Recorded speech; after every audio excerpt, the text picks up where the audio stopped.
प्रिय भक्तों, आप सभी को चैत्र नवरात्रि के पावन अवसर की हार्दिक शुभकामनाएं। नवरात्रि का प्रत्येक दिन देवी के एक दिव्य स्वरूप को समर्पित होता है और आज का यह पावन दिवस मां कुष्मांडा को समर्पित है। वही आदि शक्ति जिनकी एक मधुर मुस्कान से इस संपूर्ण सृष्टि का जन्म हुआ, वही मां जो अंधकार को प्रकाश में बदलने की शक्ति रखती है, वही मां जो निराश मन में आशा की ज्योति जलाती है और थके हुए हृदय को नया साहस प्रदान करती है।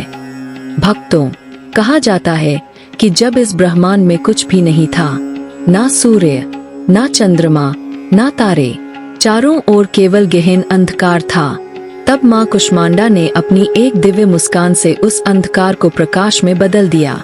उसी प्रकाश से सृष्टि की शुरुआत हुई। इसीलिए मां कुष्मांडा को सृष्टि की आदि शक्ति कहा जाता है। आज जो कथा हम सुनने जा रहे हैं, वह केवल एक कहानी नहीं है। यह विश्वास की शक्ति की कथा है। यह भक्ति के परिवर्तन की कथा है। यह उस अनुभव की कथा है जहां जीवन का अंधकार धीरे धीरे प्रकाश में बदल जाता है। तो भक्तों, इस कथा को सुनते समय अपने मन को शांत कर लीजिए।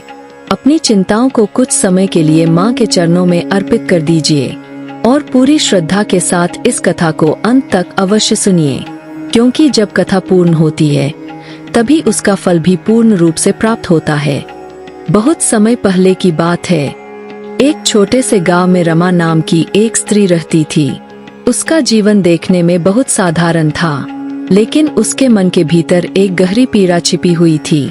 उसका घर बहुत छोटा था, मिट्टी की दीवारें, टूटी हुई छत और ऐसा वातावरण जिसमें हर दिन किसी न किसी चिंता के साथ शुरू होता था और उसी चिंता के साथ समाप्त हो जाता था। घर की आर्थिक स्थिति बहुत कमजोर थी। कई बार ऐसा होता कि घर में पर्याप्त अन्न नहीं होता। कई बार तो ऐसा भी होता कि रमा स्वयं भूखी रह जाती, लेकिन अपने परिवार को भूखा नहीं सोने देती।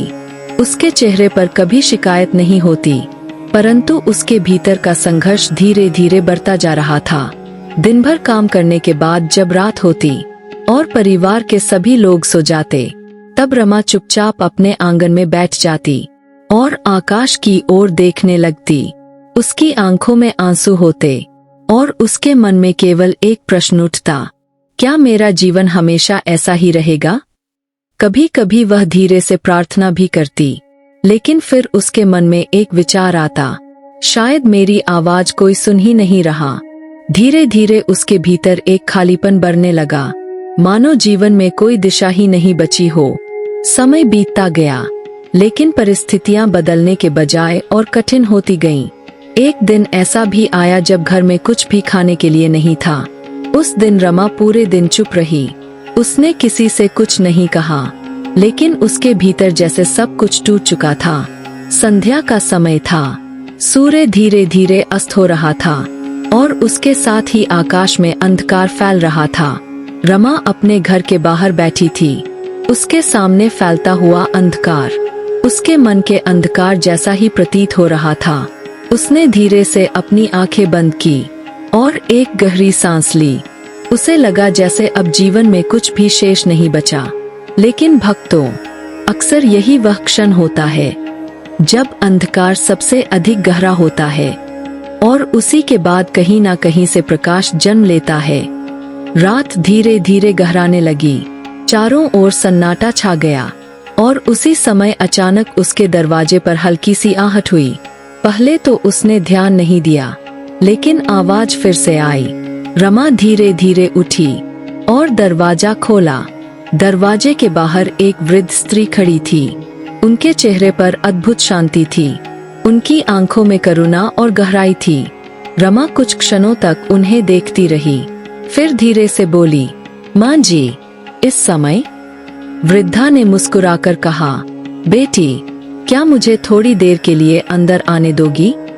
रमा ने तुरंत उन्हें अंदर बुला लिया। उसने उन्हें बैठने के लिए स्थान दिया। वृद्धा ने चारों ओर देखा। घर की स्थिति देखकर वे सब समझ गईं, लेकिन उनके चेहरे पर कोई आश्चर्य नहीं था, कोई दया का भाव नहीं था। वहां केवल एक गहरी समझ थी। उन्होंने धीरे से कहा, बेटी, तू बहुत थकी हुई लग रही है। तेरा मन भी भारी है, ऐना? इतना सुनते ही रमा की आंखों से आंसू बहने लगे। उसने पहले खुद को संभालने की कोशिश की, लेकिन फिर उसके मन की सारी बातें बाहर आने लगीं। उसने अपने दुख बताए, अपनी परेशानियां बताईं, अपनी असहायता बताई। वृद्धा शांत भाव से उसकी बातें सुनती रहीं और फिर धीरे से बोली, बेटी, जीवन में अंधकार आना बुरा नहीं होता, क्योंकि वही अंधकार हमें प्रकाश की ओर ले जाता है। क्या तूने माँ कुष्मांडा के बारे में सुना है? रमा ने धीरे से सिर हिलाया। नहीं।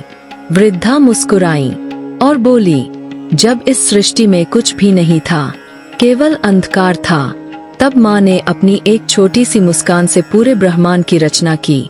उन्होंने अंधकार को प्रकाश में बदल दिया। यह सुनकर रमा के मन में एक हल्की सी हलचल हुई। उसने धीमे स्वर में पूछा, क्या मेरे जीवन का अंधकार भी प्रकाश में बदल सकता है? वृद्धा ने उसके सिर पर हाथ रखते हुए कहा, यदि विश्वास सच्चा हो तो माँ सब कुछ बदल सकती है। उनके इन शब्दों में बहुत सरलता थी, लेकिन उनमें एक गहरी शक्ति छिपी हुई थी। उस रात बहुत दिनों बाद रमा के मन में एक नई भावना जन्मी। वह भावना थी आशा। बहुत छोटी, बहुत कोमल, लेकिन सच्ची। और यही वह क्षण था जब उसके जीवन के अंधकार में पहली बार एक हल्की सी रोशनी प्रवेश कर गई।